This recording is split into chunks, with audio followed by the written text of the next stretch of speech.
आज रोजी फक्त भारतीय जनता पार्टी म्हणून म्हटलं तर परिस्थिती तेवढी सोपी नाही, परंतु मला असं वाटतं की राजकारणामध्ये कधी काय म्हणता येईल त्याला, राजकारण घाबरून जायचं काही कारण नाही आहे. कारण 2014 मध्ये जर परिस्थिती तशी निर्माण या ठिकाणी झाली, 6 पक्ष जर स्वतंत्र उभे राहिले तर भारतीय जनता पार्टी यावेळेला 1 नंबरचा पक्ष सुद्धा या विधानसभेत राहील, असे सुद्धा प्रयत्न आमच्या पक्ष पातळीवरून चालू आहेत.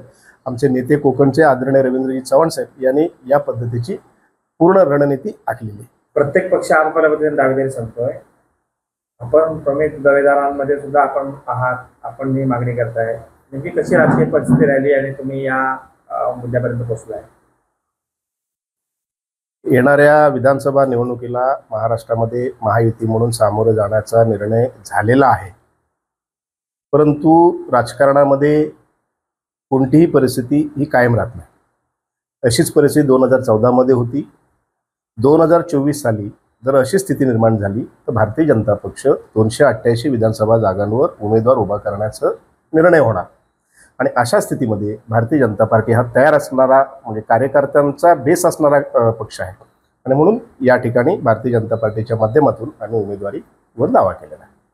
तुम्ही म्हणताय की महायुती म्हणून आता लढणार, असं असताना सदानंद चव्हाण यांनी सुद्धा चिपळूण संघटनेच्या जागेवर त्याचा दावा केला. महायुतीमध्ये 3 पक्ष सहभागी आहेत. विद्यमान आमदार शेखर निकम हे अजित पवार गटाचे आहेत.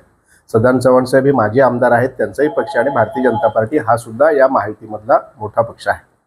यामध्ये आज खासदार नारायणराव राणे साहेब हे भारतीय जनता पार्टीचे निवडून आलेत.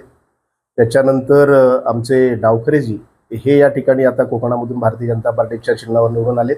आणि त्याच्याबरोबर शिक्षक मतदारसंघातून सुद्धा भारतीय जनता पार्टीचे मात्रे निवडून आले. आज महाराष्ट्रामध्ये आणि त्याच्यामध्ये विशेषतः कोकणामध्ये भारतीय जनता पार्टीचं नाव वाढते, कार्यकर्ते वाढत आहेत, पक्ष वाढत आहेत. आणि निश्चित प्रमाणात या दोन्ही पक्षांबरोबर भारतीय जनता पार्टी सुद्धा तेवढाच दावेदार आहे. नाही, पक्षाकडे उमेदवारी मागण्याचा अधिकार सगळ्यांना आहे. आज माझ्याकडे भारतीय जनता पार्टीचा विधानसभा निवडणूक प्रमुख म्हणून जबाबदारी दिलेली आहे. याचा अर्थ विधानसभेचा उमेदवार म्हणून नव्हे, परंतु पक्षाकडे आम्ही उमेदवारी मागितली, कोणाला द्यायचा हा पक्षाचा प्रश्न आहे. अनेक या ठिकाणी दावेदार आहेत. मी या ठिकाणी इच्छुक म्हणून सांगू शकतो. त्या ठिकाणी आमच्या सूर्यकांत खेराडे याच्या माजी नगराध्यक्षा चिपळूणमध्ये आहेत. परंतु आमची भूमिका अशी आहे की गेले 20 वर्ष चिपळूणचे आमदार असल्यामुळं संगमेश्वर तालुका राजकीयदृष्ट्या वनवासात गेलेला आहे. आणि त्यामुळं संगमेश्वर तालुक्याला यावेळेला प्रतिनिधित्व मिळावं आणि ते पक्षाकडून मिळावं अशी आमची अपेक्षा आहे. एबीपी माझा, उघडा डोळे बघा नीट.